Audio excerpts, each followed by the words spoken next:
Hello students, आज हम लोग पढ़ेंगे कार्बन एंड इट्स कंपाउंड का जो एक पार्ट है। बहुत ही इंपॉर्टेंट टॉपिक है saturated carbon compounds and unsaturated carbon compounds. अगर बेटा हम बात करें कार्बन कंपाउंड्स के बारे में, तो कार्बन के बारे में अभी हम लोग काफ़ी कुछ चीज़ें जान चुके हैं कि कार्बन क्या है। कार्बन एक नॉन मेटल है। क्या है? नॉन मेटल और जिसकी वैलेंसी क्या होती है? वैलेंसी बेटा होती है 4। इसकी वैलेंसी क्या होती है? 4। इसके आउटर मोस्ट सेल में जो बैलेंस इलेक्ट्रॉन होते हैं वो भी कितने होते हैं? 4 होते हैं। अब हम अगर बात करें कार्बन की, क्योंकि ज़्यादातर जो कार्बन के बारे में हम लोगों ने पढ़ा है कि ये कैसे बॉन्ड बनाते हैं? Covalent bond. कैसे बॉन्ड बनाते हैं बेटा? Covalent bond. ये हमने आपको इसलिए बता दिया है, कोवैलेंट बॉन्ड इसलिए बता दिया कि आपका थोड़ा रिवाइज हो जाए। तो अब देखते हैं सैचुरेटेड कार्बन कंपाउंड्स क्या होते हैं। अगर हम बात करें सैचुरेटेड कार्बन कंपाउंड्स की, यह वो कार्बन होते हैं जिसमें इसमें जो सिंगल बॉन्ड्स होते हैं। क्या होते हैं? Single bond. These are the those carbon which have single bond between their carbons. Carbon carbon atom के बीच में यहाँ पे सिंगल बॉन्ड होते हैं। जैसे अगर हम बात करें कैसे सिंगल बॉन्ड, सिंगल बॉन्ड में क्या होता है? सिंगल बॉन्ड में बेटा क्या होता है? इसमें दो पेयर ऑफ मतलब कि दो इलेक्ट्रॉन्स होते हैं। दो इलेक्ट्रॉन से क्या बन जाता है? एक सिंगल बॉन्ड बन जाता है। वन सिंगल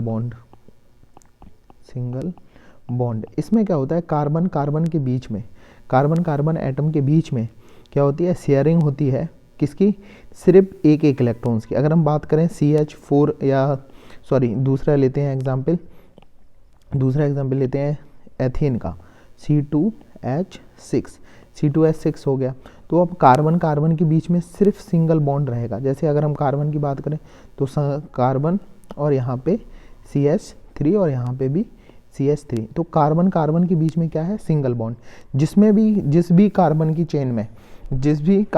चेन में सिंगल बॉन्ड होगा उसको हम बोलेंगे क्या? Saturated hydrocarbons. इसको हम कार्बन कंपाउंड्स भी बोल सकते हैं और सैचुरेटेड हाइड्रोकार्बन्स भी बोल सकते हैं। इसका बेटा जो जनरल फार्मूला होता है सैचुरेटेड कार्बन में, एक सीरीज आती है उसको बोलते हैं हम लोग क्या? Alkane series. क्या बोलते हैं? एल्केन, जिसका फार्मूला होता है CnH2n प्लस 2। CnH2n प्लस 2, ये इसका फॉर्मूला होता है एल्केन सीरीज का। तो एल्केन सीरीज का फॉर्मूला क्या होता है? CnH2n plus 2। तो मतलब नंबर ऑफ कार्बन्स हम लोगों को पता है कि नंबर ऑफ कार्बन्स अगर क्या होंगे, अगर एक कार्बन होगा तो क्या होगा इसमें? एक कार्बन का मतलब मैथ, ठीक है, और दो कार्बन का मतलब एथ। ये आप लोगों को पता होगा। तो देखिए, जैसे अगर यहाँ पे अगर हम बात करें, जैसे हमें लिखना है एथेन। क्या लिखना है? एथेन। तो एथेन का फॉर्मूला क्या होगा? एथ मतलब number of carbon is equal to 2, तो C2। और एन मतलब क्या है? Alkane series. कौन सी सीरीज है?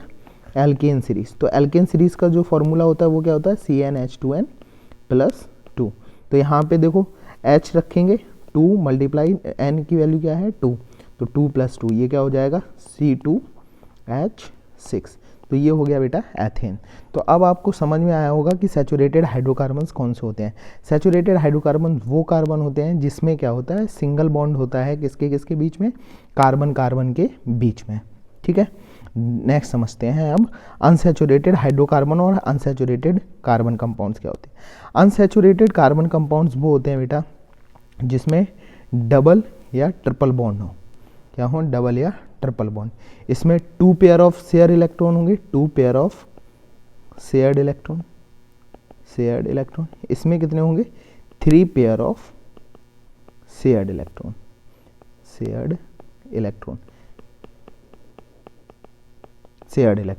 तो इस शेयर्ड इलेक्ट्रॉन कितने होंगे? 2 पेयर में होंगे। मतलब दो इलेक्ट्रॉन से क्या बनेगा? एक पेयर बनेगा। तो ऐसे इसमें 2 पेयर होंगे डबल बॉन्ड में, और ट्रिपल बॉन्ड में 3 पेयर होंगे। तो डबल बॉन्ड जिसमें होता है उसमें एक सीरीज आती है जिसमें डबल बॉन्ड होता है, उसको हम बोलते हैं क्या? एल्कीन। क्या बोलते हैं? एल्कीन। तो बेटा इसका जो IUPAC इसके करेंगे नॉमेनक्लेचर, इसका नाम जैसे हम कोई भी कंपाउंड का बनाएंगे उसके लिए फॉर्मूला होता है CnH2n। और दूसरा जो फॉर्मूला है एल्काइन। तीसरी सीरीज है क्या? एल्काइन। इसमें क्या होता है? ट्रिपल बॉन्ड होता है। इसमें ट्रिपल बॉन्ड होता है बेटा, और इसका जो फॉर्मूला होता है वो होता है CnH2n-2।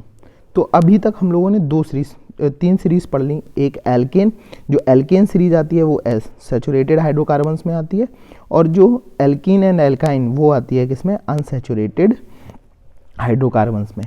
तो अगर हमें एल्कीन और एल्काइन का नाम लिखना है, जैसे हमको ये पता है मैथ मतलब 1 कार्बन, एथ मतलब 2 कार्बन, इसमें मिनिमम जो आपके कार्बन है 2 कार्बन तो होनी चाहिए। Minimum 2 carbons are required, minimum 2 carbon are required for alkene and alkyne.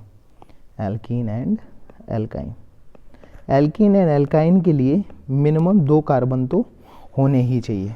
अब दूसरी चीज़ समझते हैं बेटा, इसमें एल्कीन जैसे हमें लिखना है एथीन का फॉर्मूला, एथीन लिखना है, तो एथीन का जो नोमेनक्लेचर, जो इसका मॉलिक्यूलर फार्मूला होगा वो क्या होगा, एथ मतलब क्या होता है 2 कार्बन, तो C2, ठीक है, और H है तो 2 मल्टीप्लाई कितने का, N की वैल्यू क्या है 2, तो ये क्या हो जाएगी C2H4।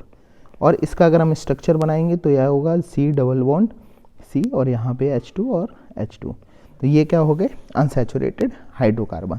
तो आई होप आप लोगों को सैचुरेटेड एंड अनसैचुरेटेड हाइड्रोकार्बन में कार्बन समझ में आया होगा। सैचुरेटेड हाइड्रोकार्बन वो कार्बन के कंपाउंड्स होते हैं जिसमें क्या होते हैं, सिंगल बॉन्ड होते हैं, और इसमें एक सीरीज़ आती है वो उसको बोलते हैं हम क्या, एल्केन। अभी यही चीज़ अभी हम लोग होमोलॉगस सीरीज़ भी पढ़ेंगे।